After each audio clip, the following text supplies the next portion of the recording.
बिहार में राजनीति अब इतने दिलचस्प मोड़ पर आ चुकी है कि सत्ता में बैठी सरकार के फैसलों के ऊपर सवाल उठाने के लिए हमें विपक्षी दल के नेताओं की जरूरत नहीं बची है, क्योंकि ये काम सरकार बनाने वाले गठबंधन के घटक दलों के नेता बखूबी निभा रहे हैं। बिहार में शराबबंदी के ऊपर कितने सवाल उठाए जाते हैं यह आप में से किसी से छुपा हुआ नहीं है, लेकिन बीते कुछ दिनों से शराबबंदी पर उठ रहे सवालों ने आग पकड़ ली है। ये होना लाजमी भी था, क्योंकि आए दिन अवैध शराब की बिक्री की खबरें सामने आती रहती हैं। शराब के मामले में पुलिस की विफलता भी सामने आती ही रहती है। इसके साथ ही बिहार के गांव के सरपंच के घरों में मिनी शराब फैक्ट्रियों का चलना और उनका जब्त किया जाना, ऐसी खबरें भी हमने आपको चैनल पर सुनाई है। एक बार फिर से नीतीश सरकार के इतने बड़े फैसले यानी कि शराबबंदी पर सवाल उठाए जा रहे हैं, लेकिन इस बार कहीं और से नहीं, भाजपा के सांसद की तरफ से उठाए गए हैं।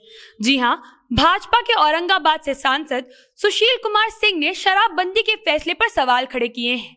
इसमें एक छोटा सा ट्विस्ट बस ये है कि इस बार उन्होंने शराबबंदी में विफलता के लिए सरकार को जिम्मेदार नहीं ठहराया है। सुशील कुमार सिंह के मुताबिक शराबबंदी के फेल होने के पीछे सबसे बड़ी वजह पुलिस प्रशासन है। सुशील कुमार सिंह का कहना है कि पुलिस प्रशासन शराबबंदी के कानूनों को लेकर जानबूझकर लापरवाही बरतती है। रफीगंज में ही बहुत खुलेआम शराब की बिक्री की जाती है।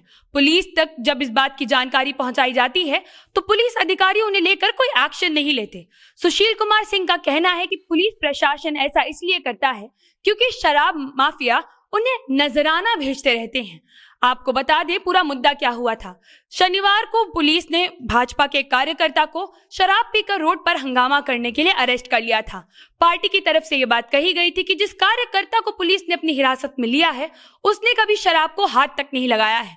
पुलिस सिर्फ सत्ता में बैठी सरकार को बदनाम करने के लिए चाल चल रही है, क्योंकि बिना डॉक्टर के ब्रेथ एनालाइजर लगाए ये कह दिया गया था कि भाजपा के उस कार्यकर्ता ने शराब पी रखी है और पुलिस उसे जेल में ले गई। वहां उसे बहुत बुरे तरीके से पीटा भी गया। इसके बाद क्या था, भाजपा के सांसद अपने पार्टी के अन्य कार्यकर्ताओं के साथ थाने के बाहर धरने पर बैठ गए। बहुत मशक्कत के बाद उस कार्यकर्ता को देर रात पुलिस ने रिहा किया। पुलिस प्रशासन से जब इस बारे में बातचीत की गई तो उन्होंने ये बताया कि पुलिस की तरफ से इस मामले में कोई लापरवाही नहीं की गई है। अगर भाजपा के कार्यकर्ता को गिरफ्तार करने के चक्कर में कोई जांच बिठाई जाती है तो पुलिस अपनी तरफ से उसके लिए बिल्कुल तैयार है। आज फिर से एक बार भाजपा के उसी सांसद ने शराबबंदी के फैसले पर सवाल खड़े करते हुए पुलिस को अपने सवालों के घेरे में लिया है और यही कहा है कि बिहार में शराबबंदी की जो स्थिति है वो सिर्फ और सिर्फ पुलिस की लापरवाही की वजह से ही है। शराबबंदी पर आए दिन सवाल उठाए ही जाते हैं। विपक्षी दल के नेता भी इसे नीतीश कुमार की सरकार की बहुत बड़ी विफलता कहते हैं। इस बार बिहार चुनाव में शराबबंदी एक बहुत गर्म मुद्दा भी रही थी। लगभग हर पार्टी के इलेक्शन मैनिफेस्टो में यह था कि अगर उनकी सरकार बनाई जाती है तो वो शराबबंदी की समीक्षा करेंगे, और कुछ नेता तो ऐसे भी थे जो ये कह रहे थे कि अगर उनकी सरकार बन जाती है तो शराबबंदी के कानून को वापस ले लिया जाएगा। कांग्रेस के वैसे कुछ नेता थे जो बिहार में शराबबंदी की वजह से हो रहे रेवेन्यू लॉस की डिटेल्स लोगों के सामने रख रहे थे और सरकार से अपील कर रहे थे कि अगर बिहार में एक बार फिर से वैध तरीके से शराब बिकने लगती है तो उससे बिहार के रेवेन्यू को बहुत फायदा होगा। आपको एक बार फिर से जानकारी के लिए याद दिला दे कि जेडीयू इकलौती ऐसी पार्टी थी जिसके इलेक्शन मैनिफेस्टो में यह बात साफ जाहिर की गई थी कि अगर उनकी सरकार बनती है तो भी शराबबंदी लागू रहेगी।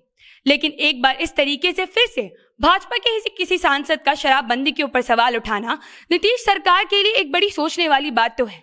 तो देखना यह होगा कि भाजपा के ही सांसद के सवाल उठाने से बिहार की राजनीति में और क्या हलचल मचती है, क्योंकि इतना तो हम बिहार के विपक्षी नेताओं को भली भांति जानते हैं कि वह ऐसे किसी मौके को जाने नहीं देंगे। इस खबर में इतना ही। अन्य किसी भी अपडेट के लिए आप हमारे चैनल के साथ लगातार बने रहें। अगर आप हमें फेसबुक पर देख रहे हैं तो जनता जंक्शन के पेज को लाइक और शेयर जरूर करें। अगर आप हमें यूट्यूब पर देख रहे हैं तो चैनल को सब्सक्राइब करें। आप हमारी टीम से इंस्टाग्राम और ट्विटर पर भी जुड़ सकते हैं। आपकी स्क्रीन पर इस वक्त जो जानकारी दिखाई दे रही है, आप उसकी मदद से डोनेशन के रूप में हम तक अपना सहयोग पहुंचा सकते हैं। इस वीडियो को अंत तक देखने के लिए धन्यवाद।